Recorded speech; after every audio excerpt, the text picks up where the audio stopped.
कि economic planning में कैसे प्लानिंग करनी है, प्लान क्या होता है, क्या पर्सपेक्टिव प्लान है, ठीक है। बट आगे अब हमारे इंडिया में जो हम प्लान्स बनाने वाले हैं उसके गोल्स क्या होने चाहिए। हमारी गवर्नमेंट ने कुछ प्री डिसाइडेड गोल्स रखे थे जो प्री डिटरमाइंड थे ऑलरेडी, अब उनके अकॉर्डिंग हमें प्लानिंग करनी है। So now the 5-year plans have been concerned with the removal of economic backwardness of the country, making India a developed economy. Of course, सबसे पहले हमने क्या बात की थी, इंडियन इकोनॉमी को रिवाइव करना, वापस उसको अपने पैरों पे खड़ा करना, हमें हमारी बैकवर्डनेस, स्टैग्नेंट इकोनॉमी, इन सब चीज़ों को हमें ठीक करना है.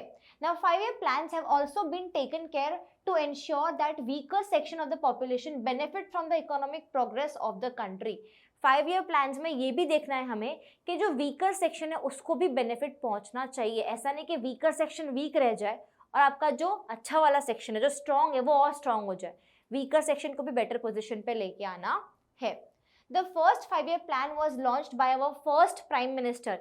याद रखना, ये IQ क्वेश्चन है, पता होना चाहिए। फर्स्ट प्राइम मिनिस्टर कौन थे? पंडित जवाहरलाल नेहरू। इन्होंने लॉन्च किया था first 5-year plan. It was launched for a period of starting from 1st April 1951 and ending on 31st March 1956. So first 5-year plan की डेट आपको पता होनी चाहिए, क्या थी?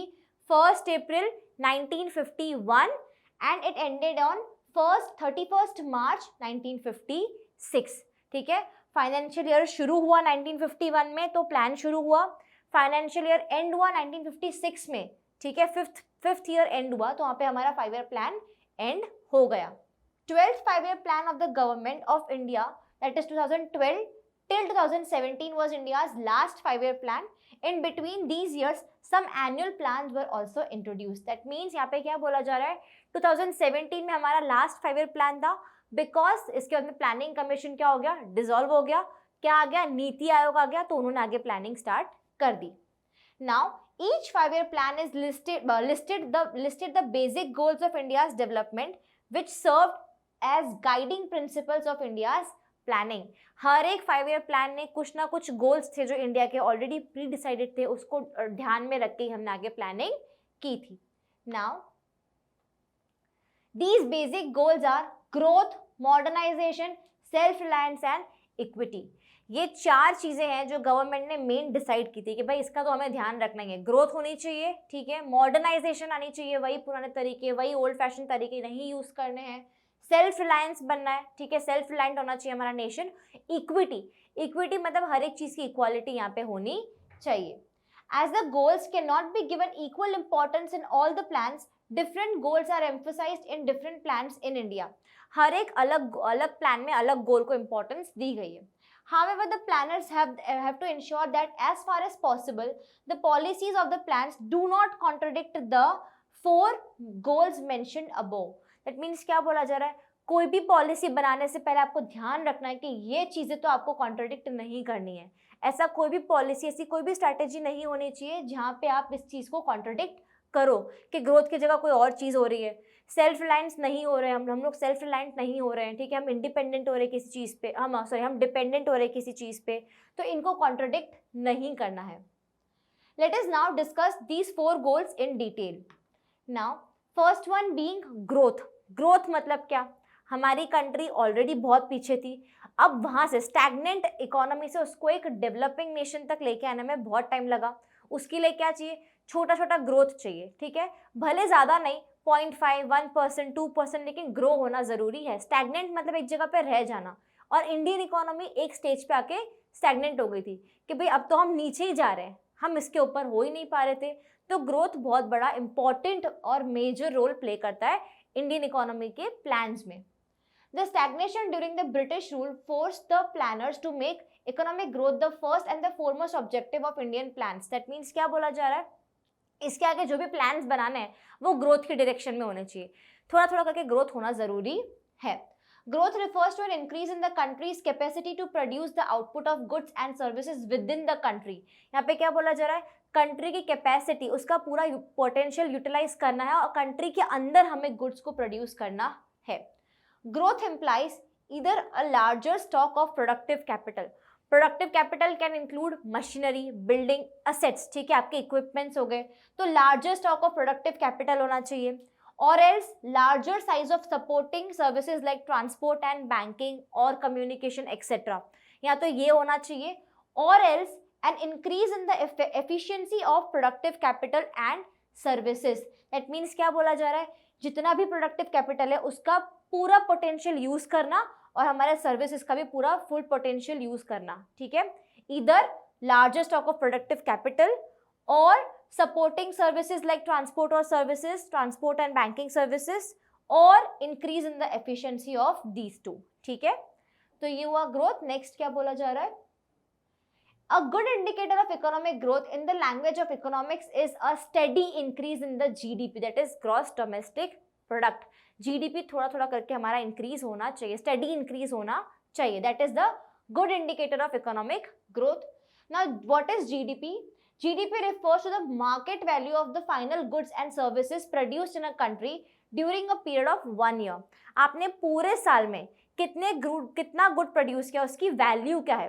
क्वांटिटी नहीं पूछ रहे, उसकी वैल्यू क्या है, मार्केट वैल्यू, प्राइस पूछा जा रहा है.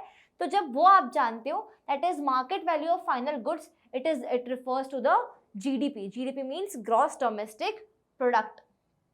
An increase in GDP or availability of goods and services enables people to enjoy a more rich and varied life. क्या बोला जा रहा है? Of course, ज़्यादा गुड्स प्रोड्यूस हो रहे हैं मतलब ज़्यादा डिमांड हो रही है, ठीक है. तो अगर आपकी GDP इंक्रीज हो रही है, दैट मीन्स आपके लोग खुश है, ठीक है. You are living a more rich and varied life. The GDP of a country is derived from the different sectors, that is agricultural sector, industrial sector and service sector of the economy. अब GDP सिर्फ ये नहीं कि भाई agriculture वालों ने कितना production किया, इंडस्ट्रियल वालों ने क्या प्रोडक्शन किया, कंबाइन सारे गुड्स एंड सर्विसेज को कंबाइन करके उनका फाइनल वैल्यू निकालते हैं, मार्केट वैल्यू, उसी को हम क्या बोलते हैं, GDP. Moving ahead, in some countries growth in agriculture contributes more to GDP, while in some countries growth in service sector contributes more to the GDP. It depends country wise. हमारी अगर agrarian country है तो let's say agriculture sector ज़्यादा contribute कर रहा है GDP में. कहीं और अगर हम जाएंगे किसी और नेशन में, if they are good in industry तो उनका इंडस्ट्रियल सेक्टर सपोर्ट करेगा GDP को, ठीक है. It will add more value to the GDP. Now the contribution of each sector makes up the structural composition of the economy. Structural composition मतलब क्या, हमने देखा था primary sector, secondary sector and tertiary sector होता है, ठीक है. तो उसकी बात यहाँ पे की जा रही है. Now share of service sector in GDP increased. By 1990 the share of the service sector was 40.59%, ठीक है, more than that of agricultural or industry. This phenomena of a growing share of the service sector was accelerated in the post that is 1991 period, which marked the beginning of globalization in the country. That means क्या बोला जा रहा है, बाद में जो था service sector का जो ग्रोथ है वो बाद में इंक्रीज हुआ, जब ग्लोबलाइजेशन के टूवर्ड्स हम लोग गए तब सर्विस सेक्टर ने और ज़्यादा ग्रोथ दिखाया. Moving on to the second goal which was to achieve modernisation. Indian planners have always recognized the need for the modernization of society to raise the standard of living of people. Modernization includes two main things, which was adoption of new technology and change in social outlook. Of course, India में बहुत सारे reforms आए, ठीक है, धीरे धीरे modernisation हुई, तो मॉडर्नाइजेशन को भी one of the important goals माना जाता था. Now adoption of new technology क्यों ज़रूरत है? लेट्स से इंडिया को एग्रेरियन कंट्री ही रहना है, एग्रीकल्चर ही में ही आगे बढ़ना है, बट उसके लिए भी ओल्ड फैशन या फिर आउटडेटेड टूल्स इक्विपमेंट्स नहीं चलेंगे. उसके लिए भी technology, way of growing, irrigation facilities, इन सबको इम्प्रूव करना बहुत ज़रूरी है. Now modernisation aims to increase the production of goods and services through the use of new technology. For example, a farmer can increase the output on the farm by using new seed varieties instead of using the old ones. Similarly, a factory can increase output by using new type of machine. ठीक है, कोई भी field में आप जाओ, अगर आप कोई नया प्रोडक्ट यूज करोगे, कोई नया टाइप का टेक्नोलॉजी लेके आओगे, तो आपका आउटपुट, आपका जो प्रोडक्शन है वो इंक्रीज होगा ही होगा. Definitely you will see an improvement. ये तो हो गई न्यू टेक्नोलॉजी की बात. सोशल आउटलुक, उसको कैसे चेंज किया जाए. Modernisation also requires a change in social outlooks such as gender empowerment और providing equal rights to the women.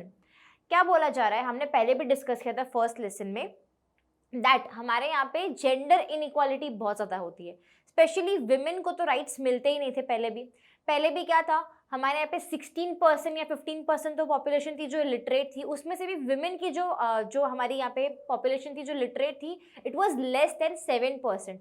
ये हमने फर्स्ट चैप्टर में देखा था। तो वही यहाँ पे वो लोग बात कर रहे हैं कि सोशल आउटलुक मतलब क्या, giving equal chances, giving equal opportunities to both men and women. A society will be more civilized and prosperous if it makes use of talents of the women in the workplace too. That means क्या बोला जा रहा है, it is not just men who can contribute, women can also contribute, but उनको equal chance, equal opportunity, अपना talent showcase करने का मौका मिलना चाहिए. Now, modernization in the words of drafts outline of the sixth plan. Sixth plan में हमने modernization को कैसे outline किया था, क्या हमारा draft था वो देख लेते हैं. The term modernization connotes, that means indicates, a variety of structural and institutional changes. Structural and institutional मतलब क्या? Structural मतलब हमारे primary sector, tertiary sector, हमारा secondary sector, और इनके अंदर के institutions की भी बात की जा रही है. In the framework of economic activity, modernization implies shift in sectoral composition of production and diversification of activities. हर एक सेक्टर के हर एक जो स्ट्रक्चर है, primary sector, tertiary sector, secondary sector, अब इसके अंदर भी सेक्टर्स होते हैं, तो उनका चेंज, उनका शिफ्ट, उनकी एक्टिविटीज को भी ध्यान रखना है. And advancement of technology and institutional innovations. That means क्या बोला जा रहा है, along with the sectoral composition आपको देखना है कि टेक्नोलॉजी की भी एडवांसमेंट होनी चाहिए और नए इनोवेशंस को हमेशा, नए आइडियाज को वेलकम करना है.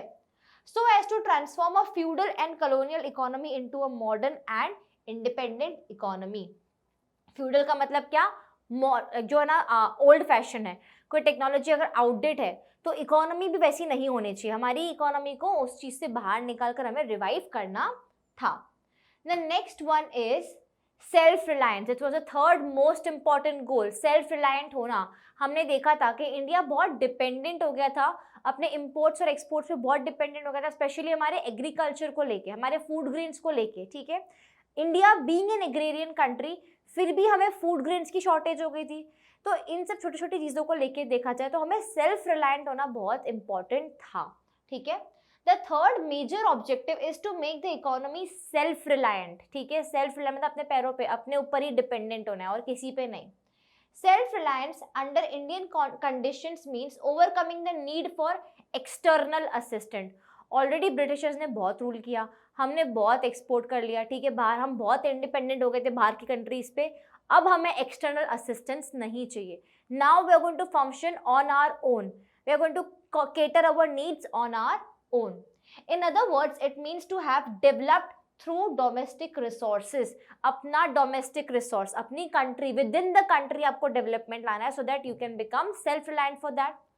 To promote economic growth and modernization, the 5-year plans stressed the use of our own resources in order to reduce our dependence on foreign countries. That means क्या बोला जा रहा है, खुद का रिसोर्स यूज करो, खुद की कंट्री में रिसोर्स यूज करो, डोमेस्टिक रिसोर्स का यूटिलाइजेशन करो ताकि आपका डिपेंडेंस कम हो पाए. The policy of self-reliance was considered a necessity because of two reasons. Which were the two reasons? The first one, to reduce foreign dependence. Already we were dependent on Britishers for so many things. Now finally they left us. So now it's time to become independent again. As India was recently freed from foreign control, it is necessary to reduce our dependence on the foreign countries, especially for food. जो मैंने आपको अभी भी highlight किया था, food के लिए specially, being in agrarian country तो हमें डिपेंडेंट होना ही नहीं चाहिए. So stress should be given to attain self-reliance. To avoid foreign interference, it was feared that the dependence on imported food supplies, foreign technology and foreign capital may increase foreign interference in the policies of our country. That means क्या बोला जा रहा है, that अगर हम foreign चीज़ों के ऊपर डिपेंडेंट रहेंगे तो उनका इम्पोर्ट या उनका एक्सपोर्ट रहा तो बहुत अच्छी बात है, पर उनका इम्पोर्ट अगर हो रहा है, अगर हम अंदर ले रहे हैं फॉरेन की गुड्स को, कैपिटल को, किसी भी चीज़ को, दैट मीन्स क्या होगा, फॉरेन कंट्रीज को, इट मे बी ब्रिटिशर्स और it may be any other country, उनको वापस मौका मिलेगा हमारी कंट्री में इंटरफेयर करने का. सो टू चीज़ें थी जो बहुत ज़रूरी थी, बहुत इंपॉर्टेंट थी कि हमें क्या करना था, रिड्यूस करना है फॉरेन डिपेंडेंस. ठीक है, एंड फॉरेन इंटरफेरेंस से भी हमें बचना है। अगर हम डिपेंडेंट ही नहीं होंगे तो वो इंटरफेयर भी नहीं करेंगे। Now moving on to the fourth goal which was to attain equity. The objectives of growth, modernization and self-reliance by themselves may not improve the kind of life which people are living. क्या होता है, अगर आपने self reliance भी achieve कर लिया, modernisation भी achieve कर लिया, आपने बहुत ग्रोथ भी अचीव कर ली, बट वो चीज़ें सब तक पहुंचनी चाहिए, ठीक है, वो इक्वली डिस्ट्रीब्यूट होनी चाहिए, तो ही उसको हम इक्विटी बोल पाएंगे कि हमने अटेन की है। So it is important to ensure that the benefits of economic prosperity are availed by all the section, rich as well as poor of the economy. That means it should reach to each and every section of your economy. इसीलिए equity को हमने बहुत importance the. It is one of the important goals of our economic planning. In addition to the objective of growth, modernization and self-reliance, equity is also important. According to equity, every Indian should be able to meet his or her basic needs, ठीक है, हमें पता है food ज़रूरी है, housing ज़रूरी है, clothing ज़रूरी है, साथ में education and health care facilities भी उतनी ही ज़रूरी है। And inequality in the distribution of wealth should be reduced. ऐसा नहीं होना चाहिए वीकर सेक्शन वीक ही रहता है, poor is becoming poorer and rich are becoming richer, तो ऐसा नहीं करना है। You have to maintain equality and आपका इनकम डिस्ट्रीब्यूशन भी इक्वल होना चाहिए। Now in short, equity aims to raise the standard of living of all the people and promote social justice. Equity क्या बोलती है कि social justice होना चाहिए, सबको equally मिल रहा है, मतलब justice तो होने ही वाला है of course, right? And to also raise the standard of living of people.